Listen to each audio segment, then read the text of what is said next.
Hello বন্ধুরা, আসসালামু আলাইকুম।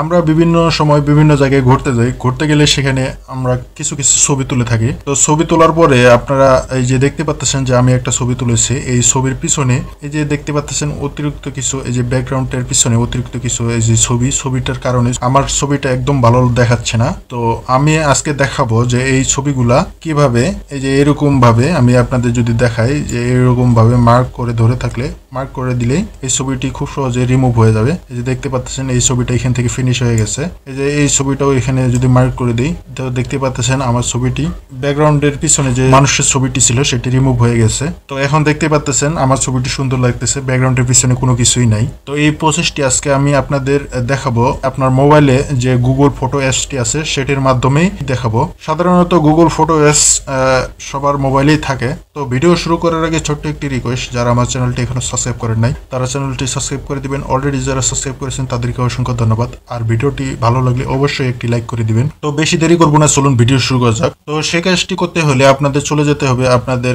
যে গুগল ফটো, এই যে গুগল ফটো এই অ্যাপস একটা ক্লিক করে দিবেন। ক্লিক করা হলে আপনার যে গুগল ফটোস যে ছবিগুলো আছে, আপনার গ্যালারিতে যে ছবিগুলো আছে সেই ছবিগুলো এখানে শো করবে। আপনারা যে ছবিটির ব্যাকগ্রাউন্ডের পিছনে এই যে অতিরিক্ত কিছু রিমুভ করতে চান, আমি এই যে দেখতে পাচ্ছেন যে এই ছবিটিকে সিলেক্ট করে দিলাম। সিলেক্ট করে দিয়ে এখন যে কাজটি করতে হবে সেটি হলো, এই যে আপনার এখানে দেখতে পারবেন যে এডিট অপশন, এই এডিট অপশনে একটা ক্লিক করে দিবেন। ক্লিক করা হলে এখানে একটু এরকম লোডিং নেবেন। নেওয়ার পরে আপনারা এখানে এই যে দেখতে পাচ্ছেন যে এই যে টুলস, এই টুলস এর উপরে একটা ক্লিক করে দিবেন। ক্লিক করা হলে আপনারা এইদিকে একটু স্ক্রল ডাউন করে, তো এখানে দেখতে পারবেন যে হলো এই যে ম্যাজিক ইরেজার এই অপশনটি, এই অপশনের উপরে একটা ক্লিক করে দিবেন। ক্লিক করা হলে একটু লোডিং নিবে। লোডিং নেওয়ার পরে আপনার কাছে এরকম শো করবে।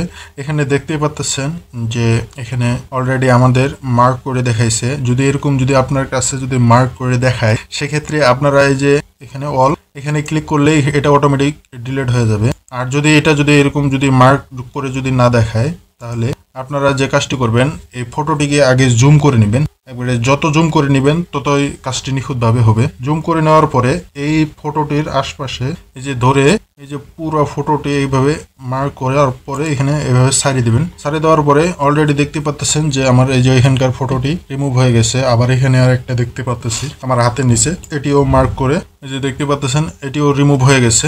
এখন দেখতে পাচ্ছেন আমার ছবির পিছনে এখন আর কোনো অতিরিক্ত ছবি নেই। এখন যে কাজটি করবেন, এই ফটোটিকে সেভ দিয়ে নেবেন। এই যে এখানে ডান অপশন, ডানে ক্লিক করলাম। ডানে ক্লিক করার পরে এই যে সেভ কপি, এই সেভ কপির উপরে একটা ক্লিক করে দিব। তো ক্লিক করা হলে তো এখন দেখেন আমার ছবির পিছনে যে ব্যাকগ্রাউন্ডটি কত সুন্দর দেখাচ্ছে, ফ্রেশ একবারে, কোথাও কোনো কিছু নাই। এই যে দেখতে পাচ্ছেন আগের ছবির এই যে ব্যাকগ্রাউন্ডে যে অনেক কিছু এইগুলা দেখাচ্ছে। তো এইভাবে আপনার যত সব মোবাইলের ছবি আছে এভাবে সবগুলাই কাজ করতে পারবেন। ভিডিওটি কেমন লাগলো অবশ্যই কমেন্ট বক্সে জানিয়ে দিবেন। ভিডিও এখানে শেষ করতেছি, দেখা হবে পরবর্তী ভিডিওতে। আল্লাহ হাফেজ।